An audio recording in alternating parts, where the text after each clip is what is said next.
futebol do Corinthians, como vai ser com Vicente Matheus na presidência? Tenho notícias de que está muito mal, está em desordem mesmo de uma vez aquilo, cada um faz o que quer, todo mundo tem secretária e uma série de coisas que não comporta isso no Corinthians, nem em clube nenhum. Vicente Matheus foi das mais divertidas, folclóricas e apaixonadas personalidades que chegaram a ser presidentes de clube importante no Brasil. Para mim, aquele dia foi o dia mais feliz e o maior agradecimento que eu fiz a Deus foi naquele dia. A primeira coisa que ele pensava era Corinthians. Segunda, Corinthians. Terceiro, Corinthians. Quarto, Corinthians. Quinto, Corinthians. O Matheus foi algo a mais, né? Às vezes ele era amigo, às vezes ele era conselheiro também. Eu, como torcedor do Corinthians, foi o melhor presidente que eu vi no Corinthians. Quer dizer que você vai fazer uma limpeza lá. vai Se tiver errado, vai... Se tiver errado, não tem filho, nem filho de pai, de papaizinho, não tem nada disso, não.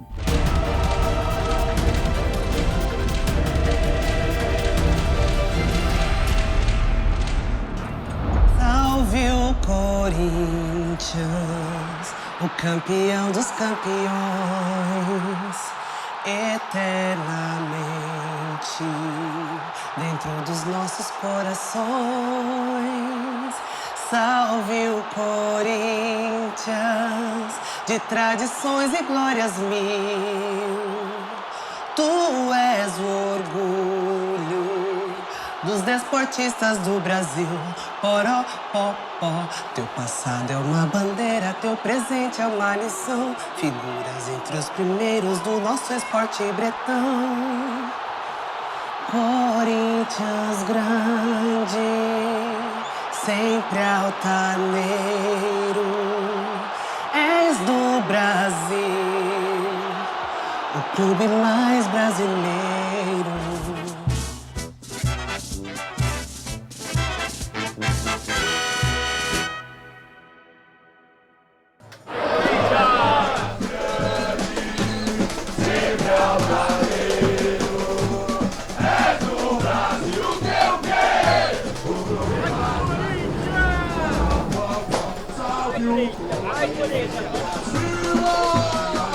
Quando existia Vicente Matheus no Corinthians, Corinthians era Corinthians. Vicente Matheus, para mim, foi um dos melhores presidentes que o Corinthians já teve, porque era do coração. É, como ele dizia, tá na chuva é para se queimar.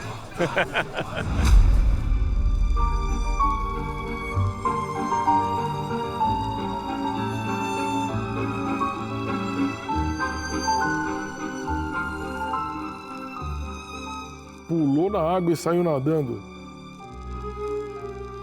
Esse é o Vicente que ninguém viu, né? É, isso aqui é uma raridade. Nunca ninguém viu isso aqui. Isso aqui ninguém tem. Ele só não foi mais família por causa das atividades dele. Foi família até as filhas casarem. Ele cumpriu bem o papel de pai, de chefe de família. Depois ele já tinha a vida dele, ele tinha a vida pública dele, que era empresário do ramo de construção civil, e a vida do Corinthians.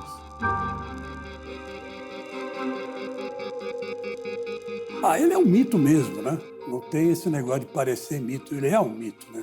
Porque tudo que ele fazia em prol do Corinthians. Ele era um cara apaixonado pelo Corinthians, não pelo dinheiro do Corinthians. Ele era uma pessoa dedicadíssima ao Corinthians, né?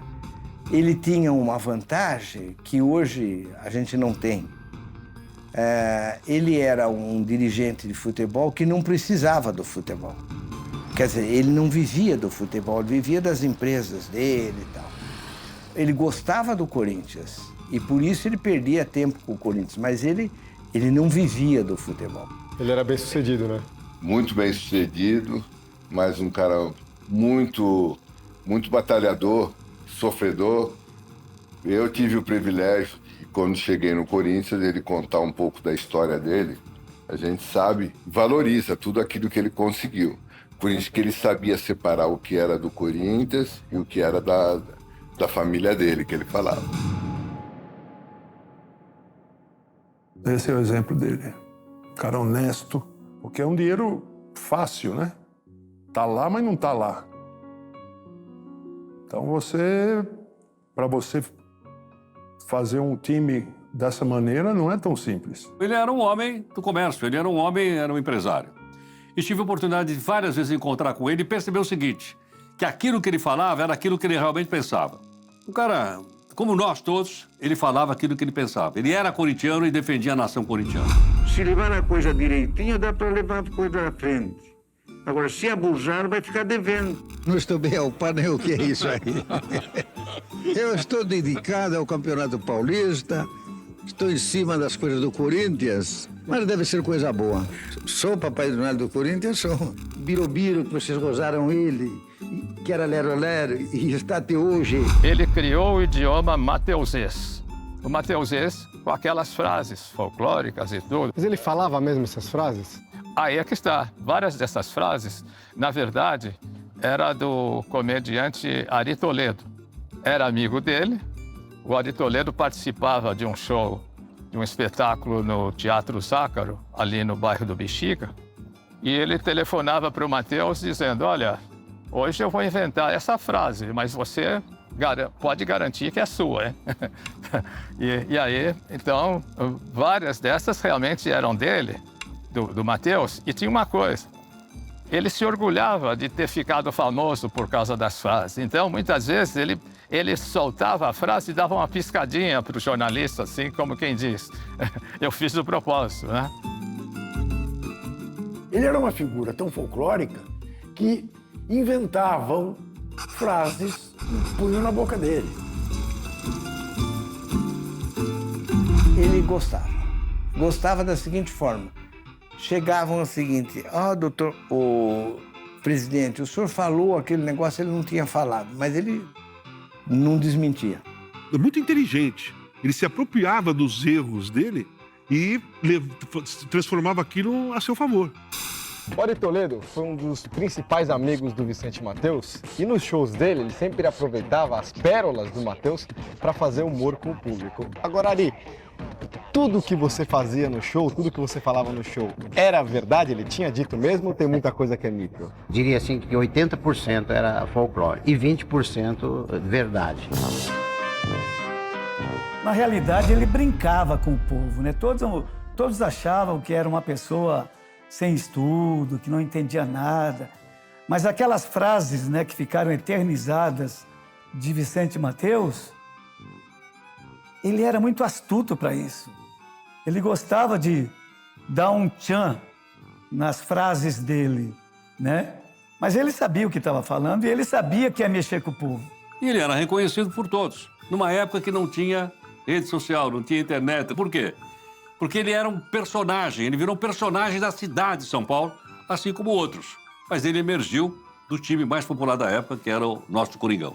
Ele era diferente porque ele, com aquele linguajar que ele tinha, né, que todo mundo achava que ele era meio chucro, ele não era não, ele era muito inteligente. E quando ele apareceu com a propaganda de um sapato, aí eu falei, pô, chefe, tá lançando moda, hein? Eu não misturo galhos com bugalhos. É por isso que eu só uso esse sapato aqui, o 752, que sai na chuva. É para se queimar. E quem sai de 752 não molha o pé. Ele é resistente, é confortável, bom para corintiano, rubro-negro, alviverde e tricolor. 752 da Vulcobras. 7 de ponta direita, 5 meio de campo e 2 de lateral. Ele chegava no Corinthians, ele ia do porteiro pro porteiro, ia dando a mão, para as faxineiras ia dando a mão. Ele não tinha vaidades, ele era um homem que ele era massa, ele era embaixo mesmo, ele era chão. E daí veio a força dele. Ele tinha uma popularidade enorme, mas tem uma passagem dele no aniversário do Corinthians, um dos aniversários do Corinthians, ele convidou toda o staff militar para aparecer no aniversário do Corinthians. Foi todo mundo. Os generais de alta patente, almirante, né? Sei lá, tudo quanto foi militar possível e imaginário, né? Aí ele lá no discurso dele, ele começou dizendo: bom, meus amigos, obrigado pela presença e eu quero agradecer à Antártica pelas braminhas que vocês mandaram. Era pão duro? Matheus? Mas bote pão duro nisso. Acho que inventaram a expressão pão duro para o seu Vicente. Matheus, não sei se você tem acompanhado, você deve estar acompanhando. Alguns jogadores do Corinthians estão reclamando de reajustes e pedindo reajustes e tal. E há um comentário de que eles estão fazendo isso exatamente porque você é muito pão duro. Diz que você, para abrir sua mão, diz que você atravessou o Atlântico com um sorrisal na mão e não molhou. Diz que é muito difícil tomar o dinheiro na sua mão. É verdade isso? Você tem acompanhado essa coisa que está acontecendo? Você vê que eu fui presidente uma porção de anos. E vocês podem estar tranquilos que o que for justo será feito, não tenha dúvida. Em 1990 foi muito engraçado porque eles, olha, ele era a mão de vaca demais. Aí todo mundo esperando onde vai ser a festa, né?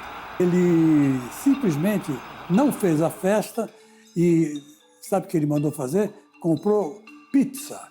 Comprou pizza e deu para os jogadores. Ah, a festa é essa. Nem cerveja tinha, era pizza. E todo mundo comeu pizza e tomou água.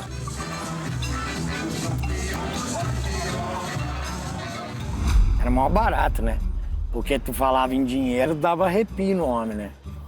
Ele andava pra lá, pra cá e mexia no bolso, né? E aí a gente achava que, por exemplo, você fechava um contrato com ele, ó, tem que pagar daqui 20 dias. Você falava assim, ele vai esquecer.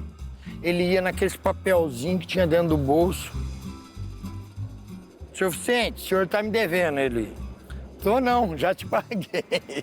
Era incrível, cara, nunca vi coisa igual. Já pensou ele hoje pagando 1 milhão, ele morria do coração. Não ia pagar ele nunca. Ele tinha um caderninho que ele anotava tudo. Todos os pontos que aconteciam no clube, ele ia lá, anotava.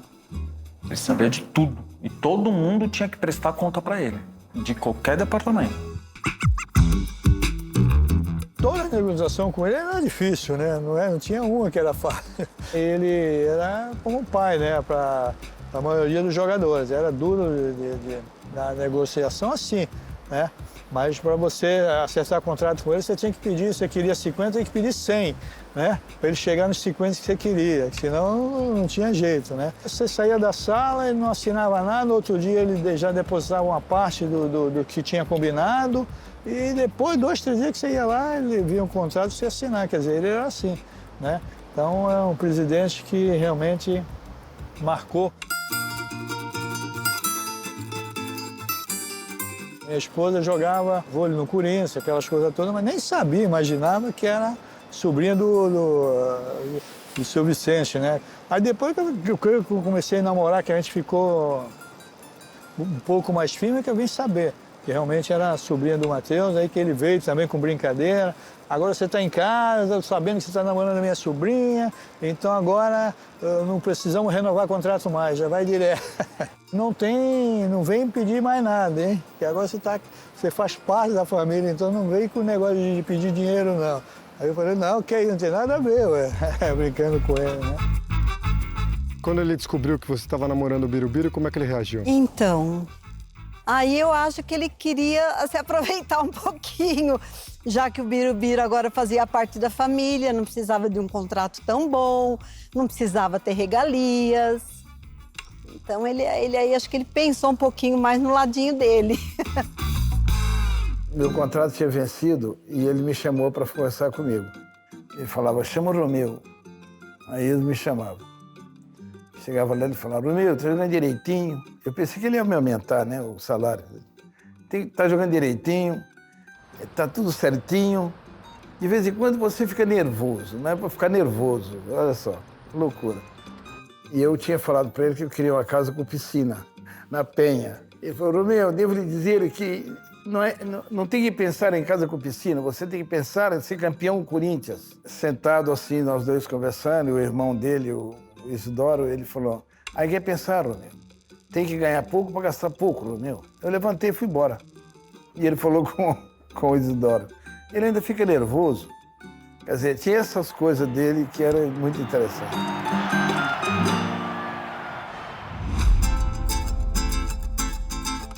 João Paulo, que era o Papinha, né? Jogava no Corinthians ponta esquerda. Ele ia renovar o contrato e levava as filhas junto para renovar o contrato. Então ele deixava as menininhas bem, muito mal vestidas, sabe? Com sujeirinha. Aí o senhor Vicente Matheus, suas filhas e tal. Nossa, mas qual é tão sujinha? Por que é? Porque eu tô precisando mais dinheiro, sabe? Aí ele dava o dinheiro. Histórias fantásticas do senhor Vicente. Eu acho que a família sempre ajuda, né? E quem tá do outro lado também observa isso, né? Olha para ele e fala, pô, esse cara é família, vamos dar uma força para ele. Eu acho que é mais ou menos assim. Tudo é válido, né? Sendo com bondade, tá bom. Tem uma história do Ronaldo Giovanelli que é fantástica, né? Quem resolvia os contratos do Ronaldo era o pai dele, o senhor Oswaldo. Aí foram os dois conversar com o seu Vicente Matheus para renovar o contrato. O Ronaldo, vamos supor, na época, não era esse dinheiro que o jogador ganhou. Vamos supor que ele ganhasse 10 mil reais hoje. E o Ronaldo queria sair da Coab, ele morava na Coab, em Itaquera. Então, pô, fizeram os cálculos da família. Falaram, vamos pedir 20 mil por mês, que um ano a gente compra uma casa e sai da Coab. E aí o seu Oswaldo conversando com o Vicente Matheus, ele quer 20 mil por mês. O seu Vicente falava, não, de jeito nenhum. Mas, seu Vicente, de jeito nenhum. Oswaldo, você é pai, sou pai também. Se eu for dar 20 mil para ele, Oswaldo, esses 10 mil, ele vai gastar tudo, Oswaldo. E a idade, nós precisamos controlar esse jovem, porque o Ronaldo era molecão. Vamos continuar com os 10, se você der o 20, ele vai gastar muito. Era um tipo de argumentação que não tinha sentido, né? E aí seu Oswaldo explicou que eles moravam na Coab, aí ele abriu o coração. Pode contar com o Ronaldo, ele vai entrar com o coração acima de tudo e muita determinação também. Se depender do Ronaldo, esse título já tá no nosso peito. Aí uma das vezes ele virou e falava assim, pô, você tá querendo tanto dinheiro, eu ganhei dinheiro carregando carrinho de pedra. Eu falei, mas senhor Vicente, senhor carrinho de pedra, mas a minha carreira é muito curta. Não vai durar até os 30 e pouco. Não, mas, meu filho, escuta o que eu tô te falando. Tenha paciência. Você vai ganhar dinheiro. Calma, não precisa você querer ganhar tudo agora. Você vai ganhar, vai gastar, não sabe nem o que você vai fazer com o dinheiro. Até teve um lance em 91 que eu fiz uma burrada, né? Burrada não, né? De moleque, fui e comprei uma moto, né? Putz, falei, vou comprar uma moto, gostava, tá. Putz. Deu 2 semanas, ele ficou sabendo que eu tinha comprado essa moto. Aí me chamou lá, falou, ou você vende essa moto, eu já vou mandar você embora. Eu falei, não, já vou vender, seu Vicente, pode ficar despreocupado que eu já vou passar lá pra frente. Você lembra dele como um avô carinhoso quando você era pequeno?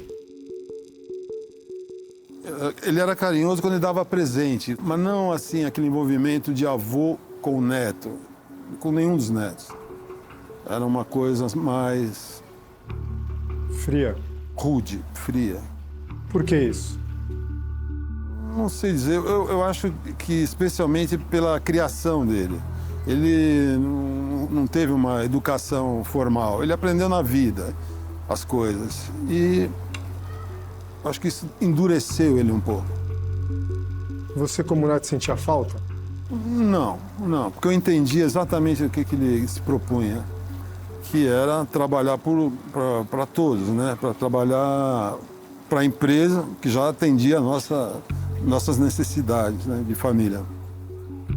E aqui o Corinthians, que era a paixão da vida dele, que a gente entendia como é que era o peso disso.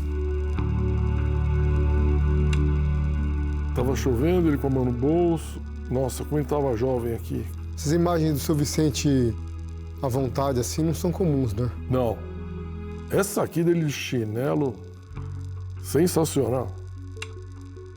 Deitado, sabe, sem pressa, lá com a minha avó. E a dona Ruth feliz da vida lá.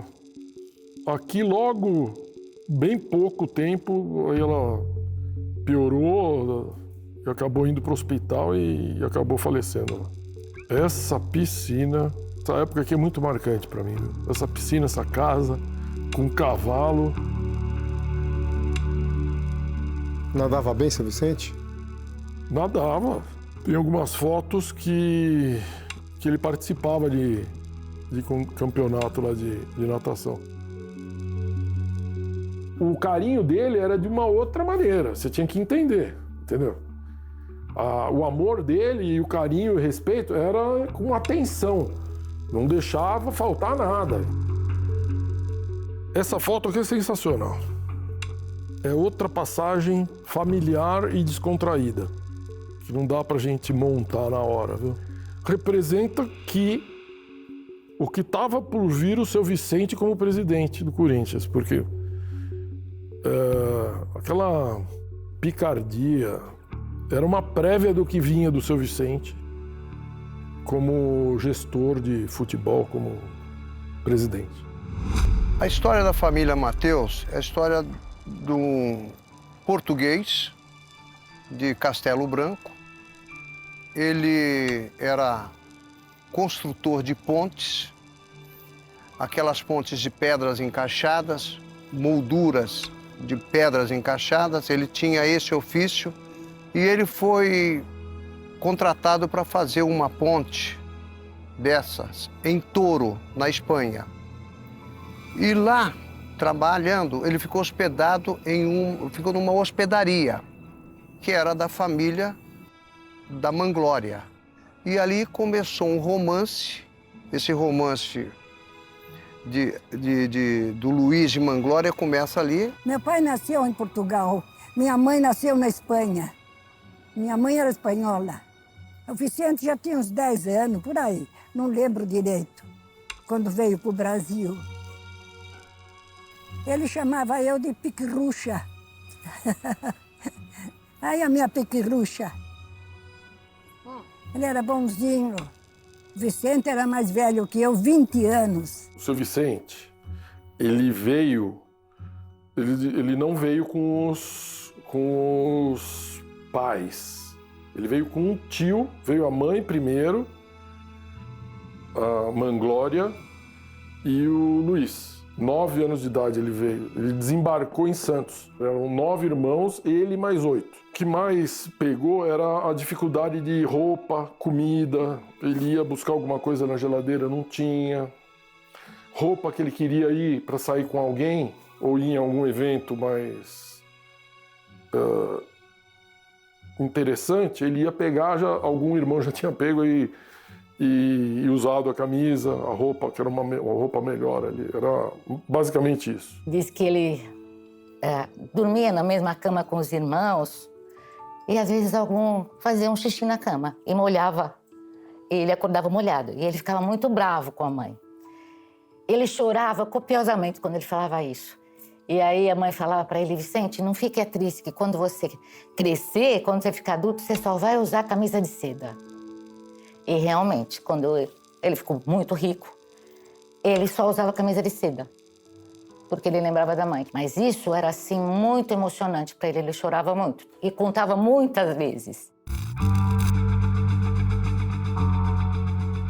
O Vicente Matheus, ele nasceu quase na mesma época que o Corinthians, ou seja, o Corinthians fundado em 1º de setembro de 1910, e ele nasceu numa pequena cidade da Espanha chamada Toro, que fica na região de Zamora, e ele nasceu em 1908.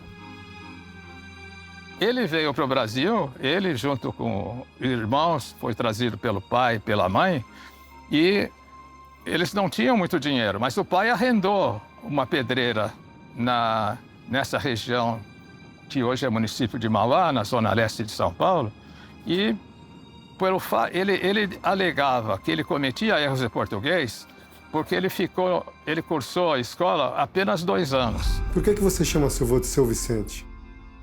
Porque é respeito. Eu falo do seu Vicente e falo às vezes do presidente, é nosso presidente. É seu presidente também. É nosso presidente. Eu falo, o presidente tal, às vezes eu falo, e seu Vicente em respeito a ele. Tanto que quando ele veio, o nome dele é Vicente Mateus, sem o TH e com O. Bale. Nós somos da família Bale. Vale. V-A-L-L-E. Depois ele resolveu mudar o Mateus e colocar o TH original. Ele chegava perto de qualquer um, cara, sentia a presença dele em qualquer situação. para a família, assim, ele ficou muito distante da família de maneira geral. Mas ele atendia a gente como um avô faz. Dava presente, chamava para algumas comemorações. Mas agora, a vida dele era Corinthians e empresa. Sempre foi. E se dedicava a isso. É o caso típico, né, do empreendedor, do self-made man, né, que era muito comum no Brasil, né, quando ele era começando a vida dele, se fazer, né? Imigrante que chega aqui e resolve explorar uma área que, vamos convir, não é exatamente uma área fácil, né, uma área duríssima, a área das pedreiras. O tino de negócios dele era uma coisa extraordinária. Você pensar o velho comerciante com a barriga no balcão. Ele era assim. Ele tratava o Corinthians como se fosse o Lojinha. E vou trabalhar no Lojinha e o Lojinha vai virar uma baita empresa. Virou. Essa foto aqui é interessante porque ele sempre, quando comprava um carro novo, ele tirava foto. E essa foto é na frente onde era o nosso escritório da São Jorge 560. E parava o lugar lá, né? Quando ele chegava com esse carro aí, era muito raro alguém ter carro naquela época. E minha mãe sempre falava que ele dava carona, enchia de gente o carro para dar carona. Para onde for que ele fosse, ele dava carona.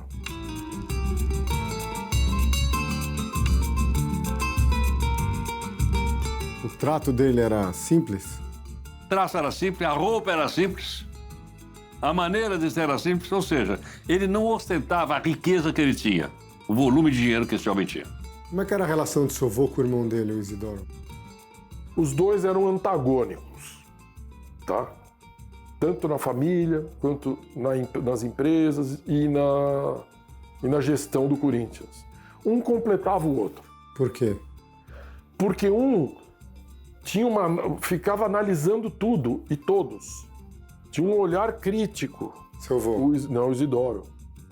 Como tinha muita agitação com o Vicente, eu não sei se ele adquiriu esse modus operandi ou se já era dele. Era uma dupla muito boa, o meu avô mais acanhado, mas as pessoas gostavam muito do meu avô Isidoro, mas com um perfil diferente dele. Vicente Mateus foi com o Isidoro Mateus para o Rio de Janeiro para contratar o Paulo Borges. Porque a Santa Andrade falou assim, ó, te vendo o Paulo Borges por 60 milhões de cruzeiros, né?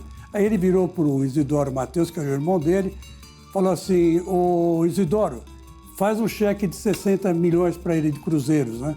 Aí o Isidoro, modestamente, né, falou, Vicente, como é que se escreve 60? Ele falou assim, parou, pensou e virou e falou assim, olha, faz 2 de 30. Ele assassinava realmente de vez em quando o vernáculo, mas foi uma figura maravilhosa. E os corintianos, eu tenho certeza, não vão esquecer nunca dele. Por que ele era diferente? Porque ele não era culto, né? Mas é um corintiano doente, fanático. Ele nunca foi acusado de qualquer desvio. Ele dizia, eu não consegui trazer o Falcão, lá do Rio Grande do Sul, mas eu trouxe o Lero Lero. Estive com o Falcão e cheguei a convidar e quase que trouxe ele para o Corinthians, mas depois veio proposta já do estrangeiro e atrapalhou, senão teria vindo para o Corinthians. Birubiru, que vocês gozaram ele, que era Lero Lero, e está até hoje, é o coração do... É o pivôzinho. No dia que era para apresentar a coletiva lá para o pessoal da imprensa, aí ele chegou e ele falou, né? Falou, tá aqui o jogador, o Lero Lero, blá, blá, blá. Aí o pessoal da imprensa lá chegou e falou, poxa, o senhor Mateus, não é Lero Lero, é Birubiru? Ele falou, tudo é a mesma coisa, Lero Lero, Birubiru, o importante é que o jogador tá aí. E pronto, aquele jeitão dele, né? O Francisco Horta, que era o presidente do Fluminense, queria comprar o Rivelino. E aí o Vicente Mateus foi lá para o Rio de Janeiro de novo para negociar o Rivelino.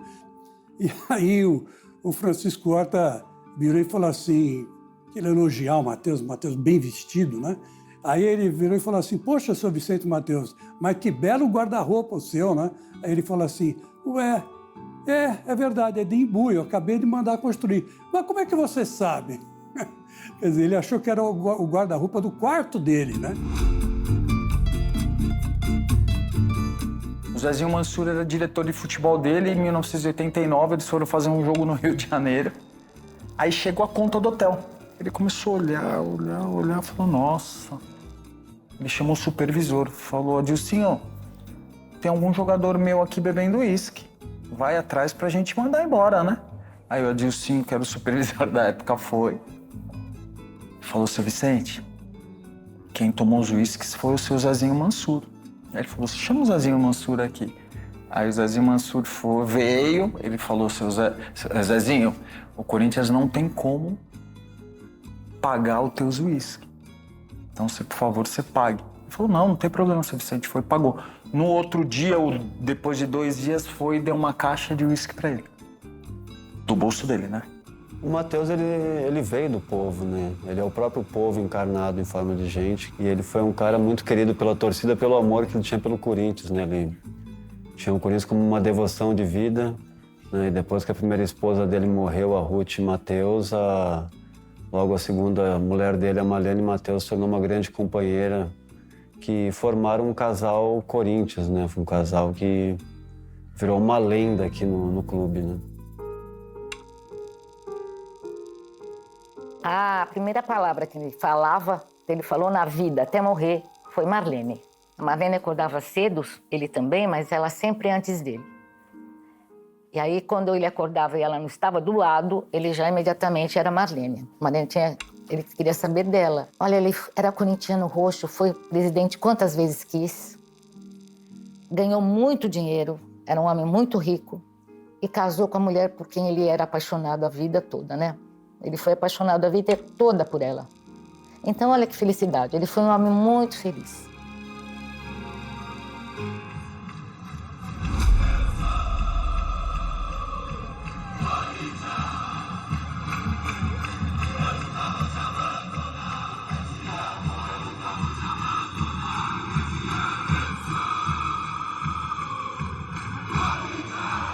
Entre namoro e casamento, Marlene Matheus passou 32 anos ao lado do Vicente. E ela lembra que ele era tão fanático pelo Corinthians, se ela quisesse ficar ao lado dele, tinha que acompanhá-lo ao clube, porque em casa ele não ficava, passava o dia inteiro lá dentro do Corinthians, né, Marlene? Ele era aquele presidente que encarnava mesmo a alma do Corinthians. Quando o Corinthians perdia, como é que era? Bom, ele perdia, a gente tinha marcado para jantar com o Lélio, com a Hebe, com a Ibero, com a Lolita. E um jogo assim que não era campeonato. É claro que estava na campanha do campeonato, mas não era decisivo. E perdia, aí não vou. Falei, Vicente, nós marcamos todo mundo. Não, tenho vergonha, Marlene, de sair.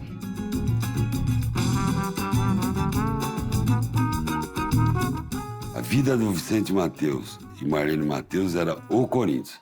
Eles tinham a vida social deles. Para você ter uma ideia, com o dinheiro que eles tinham, eles poderiam morar em qualquer lugar, qualquer bairro de São Paulo. O seu Vicente Matheus tinha uma mansão perto do Parque São Jorge.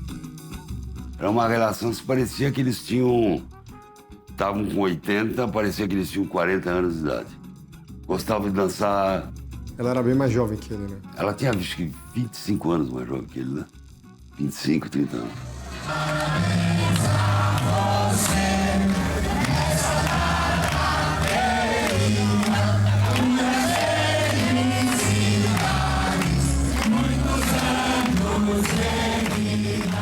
Eles têm uma diferença de idade grande, mas eles eram apaixonados. Eu acho que é o casal mais harmonioso que eu conheci. Harmonioso porque eles tinham respeito um pelo outro, admiração um pelo outro. E gostavam das mesmas coisas. Aliás, fanáticos pelo Corinthians, pela política do clube, sabe? Era uma coisa muito emocionante. E tinham uma disposição incrível. Seu Vicente, tô vendo o senhor sozinho aí. E a dona Marlene, tá passeando? Não, ela está Tá para aparecer já, hein? Ah, ela vem já aí também? Tá bonita, já Ah, se é? arrumou direitinho. Tá tudo em ordem, pode chamar. Então, obrigado. O senhor está deixando a gente mostrar. Essa é a casa do seu Vicente Matheus, aqui em São Paulo. Olha a dona Marlene, vamos ouvir. Uau! Uau!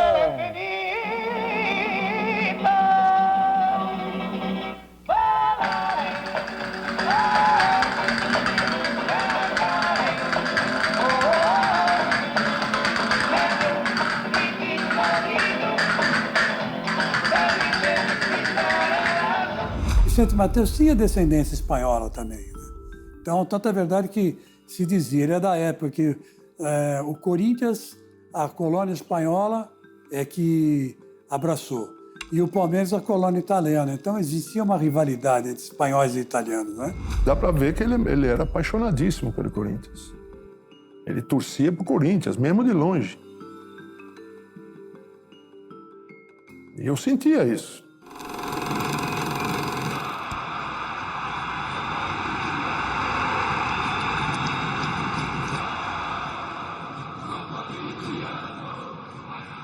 Eu fui presidente uma porção de anos. Contratei grandes jogadores. Nunca foi nenhum embora porque não acertasse. Ele montava times com o que aparentemente era o melhor. Quando ele não trazia o melhor, é porque o melhor achou despropositada a proposta que ele fez, porque antes o dinheiro do Corinthians. Mas ele era capaz de dizer para o jogador, você vem trabalhar no Corinthians, não vai ganhar tanto como você gostaria. Mas depois você vai ficar aqui, você vai para a vitrine. O Corinthians é o maior time do mundo. Daqui para diante você está rico. Não precisa ser no Corinthians. Tenha paciência. Ele era uma pessoa dócil desde que as coisas fossem do modo que ele queria para o Corinthians, para o bem do Corinthians. Não que era um ditador, não era isso.